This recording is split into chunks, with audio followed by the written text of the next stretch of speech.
Hello, welcome to Chris Collects and this very quick collection update video for you. Let's get into it.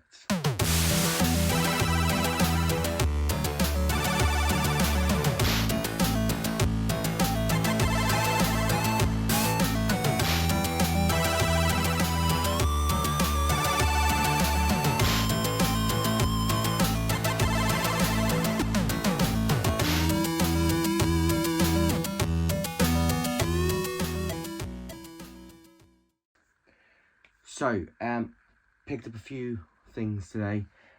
One thing came in the post, it was pre-order. One thing's from eBay, so it's just come in. And one thing I picked up in HMV. We'll start with the eBay order. So, if you've seen some of the previous videos, in one of my most recent previous videos, you will see in a collection update that I got this. I got Spider-Man Across the Spider-Verse on 4K. However, the 4K for Across the Spider-Verse never came with a slipcover, whereas the 4K for Into the Spider-Verse did. And that bugged me, obviously. So I went to Inky Prints on eBay and picked up this very, very nice card quality slipcover for Across the Spider-Verse. And I actually went with the alternative design. So he does two designs. One is the same cover as the standard artwork, and one is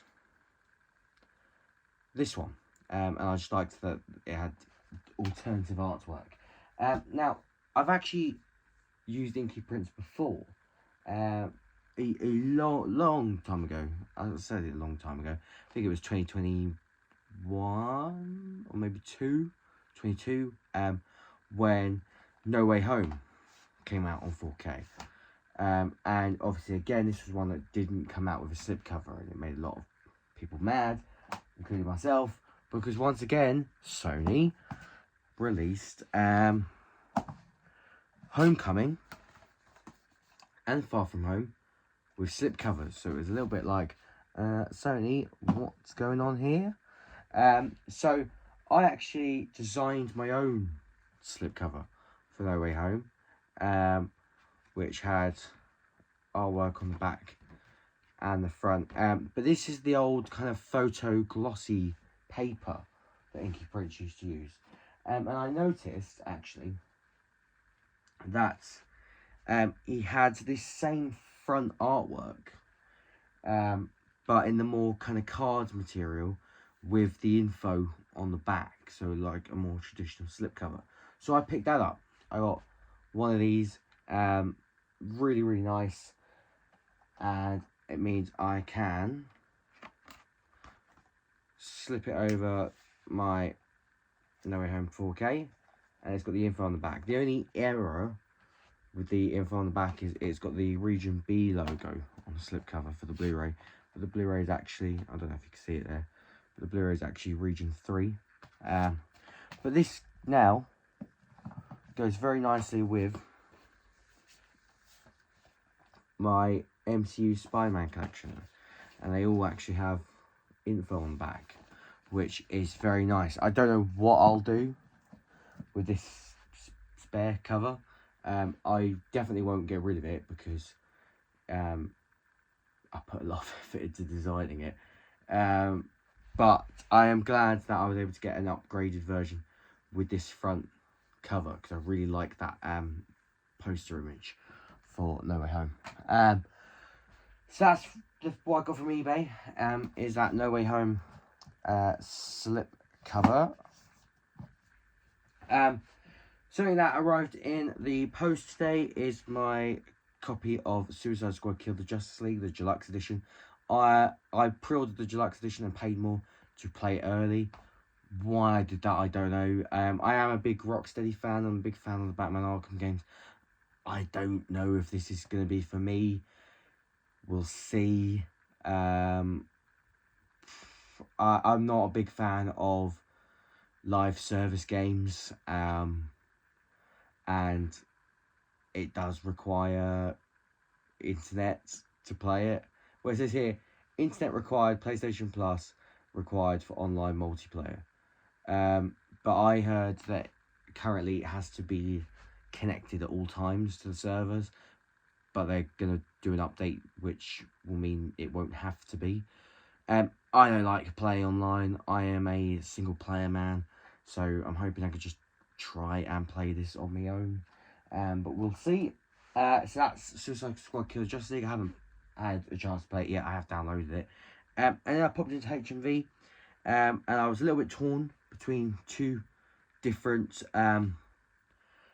4Ks, both Criterion Collection 4Ks. I was torn between Guillermo del Toro's Pinocchio, and the new Thelma and Louise, both at $29.99. I ultimately went for Pinocchio, and the big reason I went for this is, yes, I know it's on Netflix and I can watch it on Netflix, but I've heard that this is absolutely phenomenal, and I just think this deserves the physical media treatment for me. I think my first experience watching it is going to be on disc. I just don't think I'm going to be able to go wrong with it on disc. And I'll probably pick up Thelma and Louise as well at some points, but this I thought was a must. And I just love when you get a Criterion Collection Blu-ray or 4K and you get that director approved sticker. It just fills you with a lot of confidence. So let's crack this open whilst we're on camera.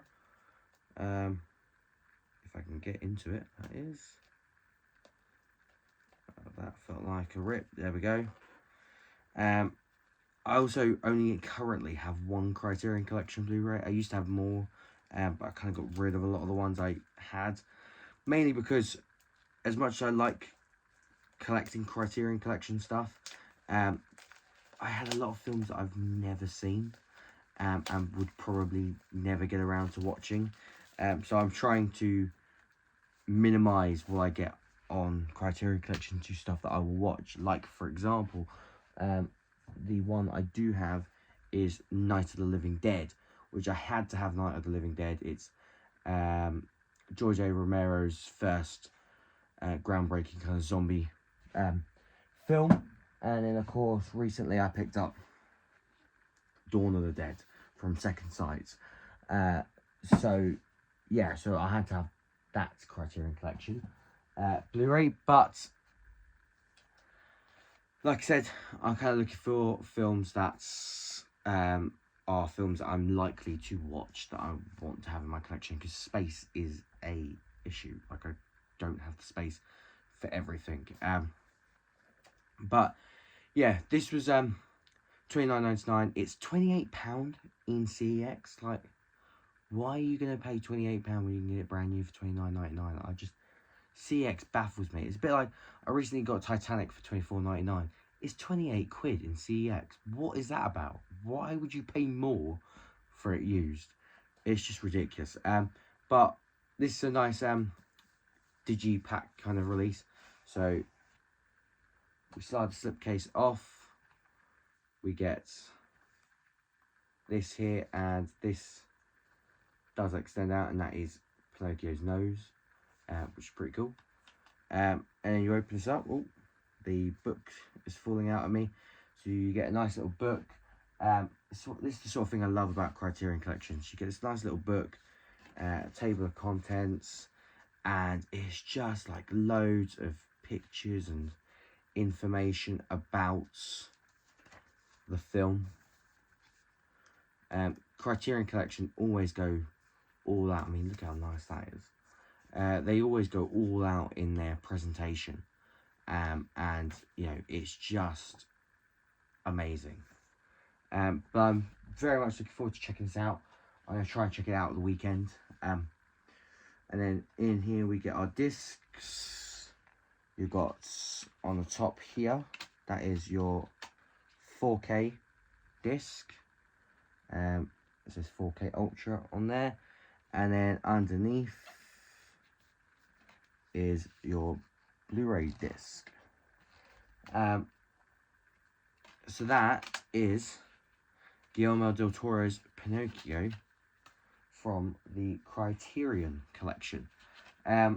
Really pleased that I picked this up, and like I said, I'll probably grab Thelma and Louise at some point soon.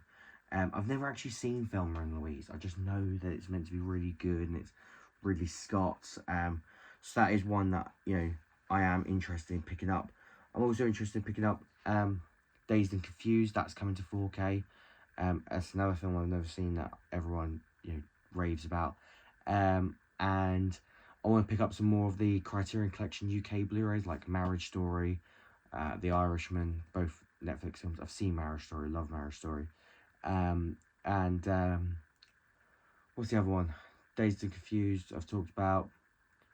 Ones like Fast Times at Ridgemont High. Cannot think of any others, but there are a few Criterion Collection Blu-rays and 4Ks that I am interested in that I will pick up at some points. But I was pleased to pick up Guillermo del Toro's Pinocchio, and that will be a nice addition to the collection. And if I was going to collect any of the boutique labels, like in depth, it probably would be the Criterion Collection, because they generally only really release films that are like kind of well regarded. They're like really highbrow, high top tier films. So that's everything. Thanks for watching this video. I hope you enjoyed it, and I'll see you next time.